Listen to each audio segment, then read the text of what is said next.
The shock was outside today. Right. Before we get into around the world, guys, the talk of our neighborhood, it's been bananas. As many of you at home might know, we live right on I-79, guys.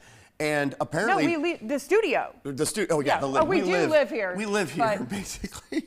But look at, this is what was going on. In case you were wondering why 79 has been shut down like the entire day, and it was supposed to end at 2. This is called a rolling roadblock, I never had heard of this. And they're doing this instead of closing down one lane at a time to fix potholes, apparently. That's what I was told by Patrick Renaud, our reporter. That's good to hear. But it was backed up. I mean, they said that work was supposed to be done at 2 p.m. Well, the north side, they said maybe was done at 2, and then they started on the south. Well, really? Is that the case? It's been all day. I thought it was supposed to all be done at 2. I don't know. And I'm telling you, we looked out there at 3 o'clock. It was still congested. And I bet you if we asked our weatherman right now, he would probably tell you there's still back up on 79 as a result of this. So that's what's been going on. It's called a rolling roadblock. Does this make sense to anybody else? Is this what we do here? To me, it's like infuriating, you know. Can you imagine being the first... I can't do it. Can you imagine? Whatever. Can you imagine being the very first car who didn't make it past that roadblock and you were just stuck there? Oh my gosh. We're praying for you out there. All right. Now, here was a shock, though. Yes. Around the world. This was funny. Take a look at this, you guys, and listen to this. Watch this. Okay. They're paddling. Oh! This is in a race, apparently. Look at that.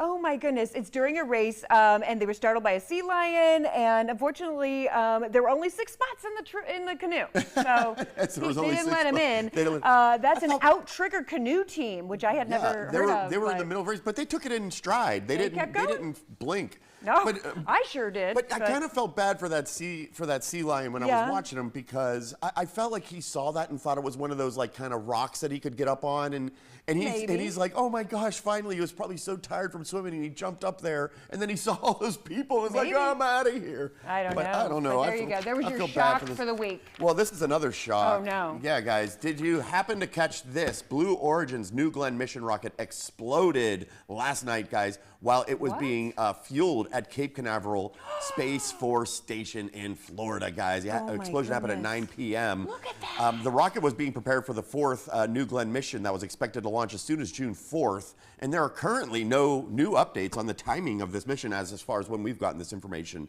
But yeah, their Blue Origin statement, they said very politically and ambiguously, we experienced an anomaly during today's hot fire test. All personnel have been accounted for, thank God.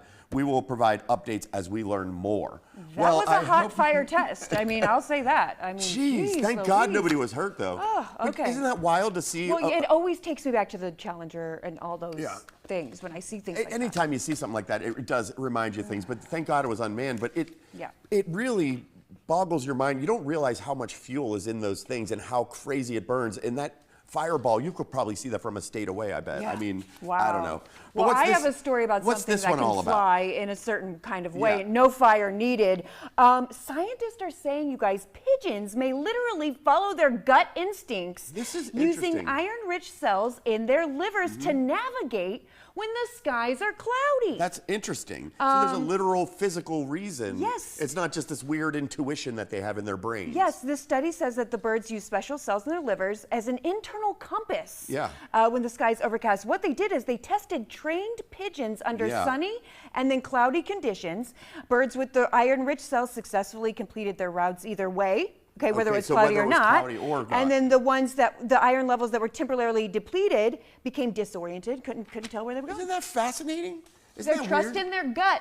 Like literally. So when you have those feelings in your gut that we get sometimes about life, you know, maybe it's actually real. That's your body really telling you something, or there you go. God's doing something weird there. That's there cool. You go. That's cool. Guys, did you catch this? Guys, emergency response crews were seen carrying down riders of the Iron Shark roller coaster at Pleasure Pier in Galveston, Texas, guys, after a ride car became seemingly stuck, I'd say, on the vertical lift hill. Guys, this is on Thursday. Look at that. I mean, what the heck? Can you even imagine? Oh my goodness. I mean, that is too much. Look at them peeling these people out. You would have to. Over this water. I mean, it's not really over the water, but still. No, that's close enough for me.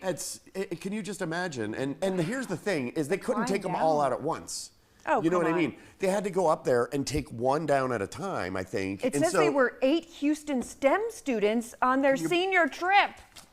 Oh my gosh. Forget about it, guys. Anyway, but you know, we had some of that flooding Another water rescue. coming up. Yeah. Oh, yeah. Yeah, in Fairmont and different places. Take a look at this in Indiana, though, you guys. You have this story. Yeah, firefighters actually rescued a baby deer from rushing floodwaters, guys. But this was after they had just saved someone's life out of a car. They saw this deer crying, literally crying.